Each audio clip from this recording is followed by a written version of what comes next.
एक आधिकारिक बयान के अनुसार प्रधानमंत्री नरेंद्र मोदी बुधवार को झारखंड के खूंटी में करीब किसानों के लिए नगद हस्तांतरण योजना पीएम किसान की 15वीं किस्त जारी करेंगे। इस कार्यक्रम में मोदी प्रत्यक्ष लाभ हस्तांतरण के माध्यम से 80 मिलियन किसानों को लगभग 18,000 करोड़ रुपए वितरित करेंगे। 14वीं किस्त में लगभग 80.5 मिलियन किसानों को जुलाई में उनके बैंक खातों में 17,000 करोड़ रुपए मिले थे। पीएम किसान के तहत सरकार वैध नामांकन वाले किसानों को प्रति वर्ष 6,000 की आय सहायता प्रदान करती है। इसका भुगतान 2,000 रुपए के 3 बराबर नगद हस्तांतरण में किया जाता है। कल्याण कार्यक्रम 24 फरवरी 2019 को शुरू किया गया था। प्रधानमंत्री नरेंद्र मोदी ने मंगलवार को मध्य प्रदेश के बैतूल में एक चुनाव प्रचार रैली के दौरान कांग्रेस नेता राहुल गांधी को मूर्खों के सरदार करार दिया। जनता को संबोधित करते हुए मोदी ने ये झूठ दावा करने के लिए गांधी परिवार की आलोचना की कि भारत में केवल चाइना में बने फोन ही उपलब्ध हैं। मोदी ने राहुल का नाम बिना लिए उन पर हमला बोलते हुए कहा, कल मैंने सुना कि कांग्रेस पार्टी के एक विशेषज्ञ ने दावा किया कि भारत में हर किसी के पास मेड इन चाइना वाला सेलफोन है। विशेषज्ञ ने कहा कि भारत में सभी फोन चाइना में बने होते हैं। मूर्खों के सरदार ये लोग इस दुनिया में कहाँ रहते हैं। कांग्रेस नेताओं को देश की उपलब्धियों को कमजोर करने की मानसिक बीमारी हो गई है। आपने कभी किसी कैमरा के पीछे, शर्ट के पीछे मेड इन मध्य प्रदेश देखा है? नहीं देखा। ये हम करना चाहते हैं। मैं चाहता हूं हमारी सरकार आने के बाद यहां जो लाखों करोड़ों युवा है वो बेरोजगार ना रहें, वो फैक्ट्रियों में काम करें और ऐसा एक दिन आए जब चाइना में कोई युवा हो, वो अपना मोबाइल फोन निकाले, उसके पीछे देखे, उसके पीछे लिखा हो मेड इन मध्य प्रदेश। सुना कल एक महाज्ञानी कांग्रेस के कह रहे थे कि भारत के पास, यहां के सब लोगों के पास made in China mobile phone होता है। एक महाज्ञानी कांग्रेस के कह रहे थे कि आप सबके पास made in China mobile phone होता है। आप मोबाइल फोन के पीछे देखो, शर्ट के पीछे देखो, जूते के नीचे देखो, मेड इन चाइना दिखेगा। हम सही बात ना? आपने कभी किसी कैमरा के पीछे शर्ट। भारत में इस समय 5 राज्यों में विधानसभा चुनाव चल रहे हैं। इस मौके पर बीजेपी और कांग्रेस पार्टियों के बीच जोरदार टक्कर देखने को मिल रही है। ऐसे में प्रधानमंत्री नरेंद्र मोदी आज राजस्थान का दौरा करेंगे। राजस्थान विधानसभा चुनाव को लेकर अब बीजेपी कोई भी मौका नहीं छोड़ रही है।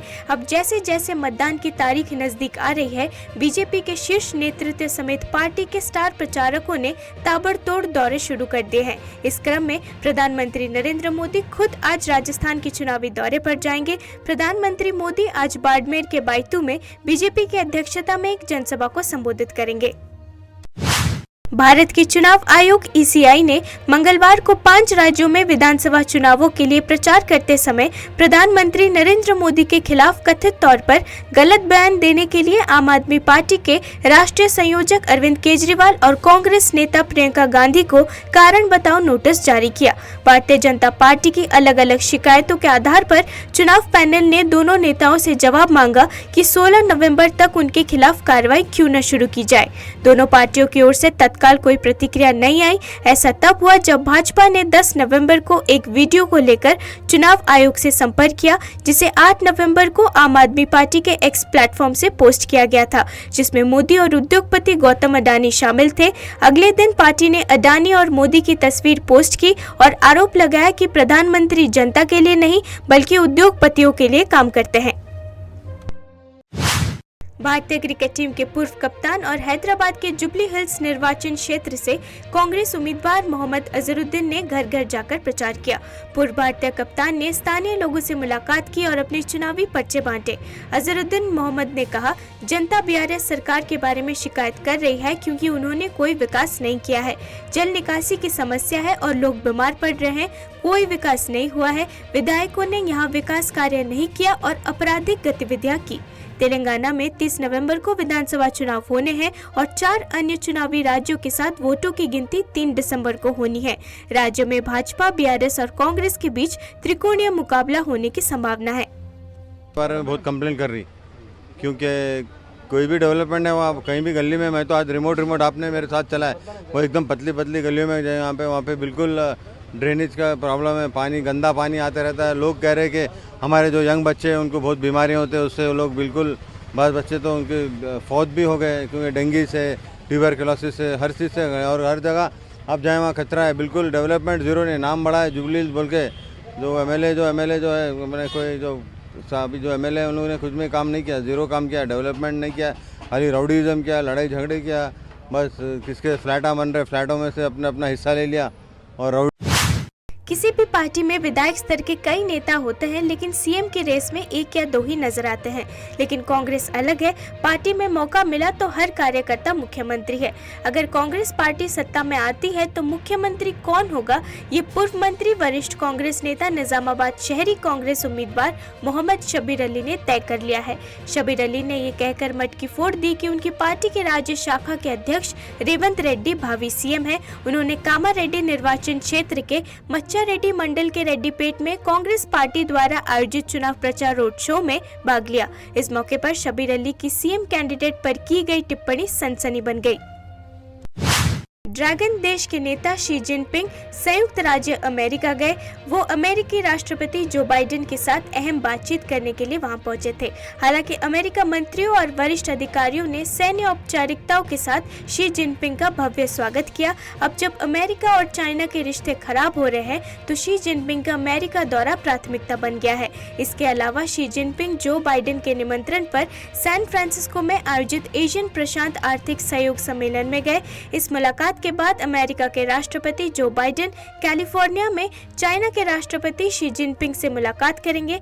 मालूम हो कि दोनों देशों के बीच द्विपक्षीय संबंधों, व्यापार, ताइवान मुद्दे और दोनों देशों के बीच चल रहे विवादों पर चर्चा होगी। तृणमूल कांग्रेस सांसद महुआ मोइत्रा पर कैश फॉर क्वेरी आरोपों के बारे में बात करते हुए शशि पंजा ने कहा, उन्हें व्यवहारिक रूप से अपमानित किया गया था। ऐसे प्रश्न थे जो इस मुद्दे से संबंधित नहीं थे। उन्होंने सुझाव दिया कि जांच होनी चाहिए, लेकिन साथ ही रिपोर्ट प्रतिकर्षण की सिफारिश करते हैं। इसलिए यदि आप सुझाव दे रहे हैं कि जांच होनी चाहिए तो आप सजा कैसे दे सकते हैं? The two issues, one is vis-a-vis the cash for query, and the other one was about the login ID. These are issues which she is handling, technical ones. What we are very disturbed about is the behavior on the first day, which was meted out to her, which was very, she was practically humiliated, and there were questions which are unrelated to the issues. Now that was one. Later on, we find that there is a draft report which was to be tabled in the ethics committee in the second meeting, and of course she's not a member of the ethics committee, so she's not supposed to be there. But it's so unfortunate, there is a report which was to be tabled in the ethics committee, but that before it was tabled to be waiting to be adopted or not, or what to be voted about or to be debated, the report was already there in the public domain. It was there in the press before it was tabled. So this is appalling. Third is that the chairperson, it was that meeting took place only for 5 minutes. It was a very quick vote.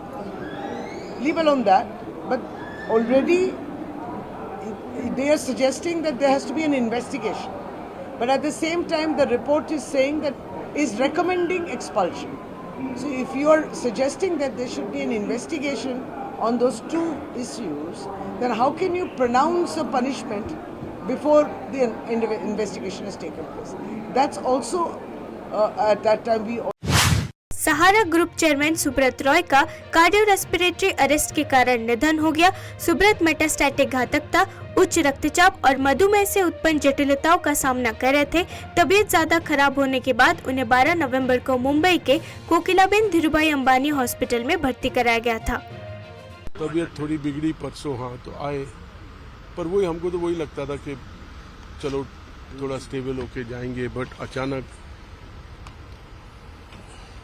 I don't know what to say. हमारे लिए तो बहुत करीब से हम उनको जानते हैं और मैं कह सकता हूं कि इतना बड़ा देशभक्त, इतना पैशन कंट्री के लिए, और हर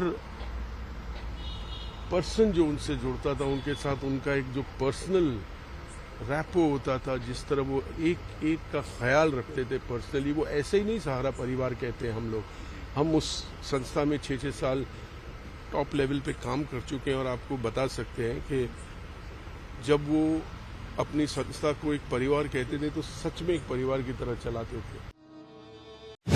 जैसे कि आईसीसी क्रिकेट वर्ल्ड कप 2023 का बुखार पूरी दुनिया पर चढ़ा हुआ है, अपनी ही टीम से निराश होकर पाकिस्तानी क्रिकेट प्रशंसक बसीर चाचा ने न्यूजीलैंड के साथ मुकाबले से पहले कप्तान रोहित शर्मा के नेतृत्व वाली टीम इंडिया का समर्थन किया। पाकिस्तानी प्रशंसक ने कहा, मैं भारत का समर्थन करता हूं, मेरी पत्नी हैदराबाद से है, भारत फाइनल में पहुंचेगा और ट्रॉफी उठाएगा। भारत बनाम पाकिस्तान मैच चाहता था, लेकिन पाकिस्तान ने अच्छा नहीं खेला। लगातार 9 जीत और 0 हार के साथ मेन इन ब्लू 14 नवंबर को मुंबई के प्रतिष्ठित वानखेड़े स्टेडियम में एक हाई इंटेंसिटी मैच में पिछले वर्ल्ड कप उप विजेता न्यूजीलैंड से भिड़ेगा। पैसा नहीं, सिर्फ खाना खाने आई थी और शॉपिंग करने आई थी।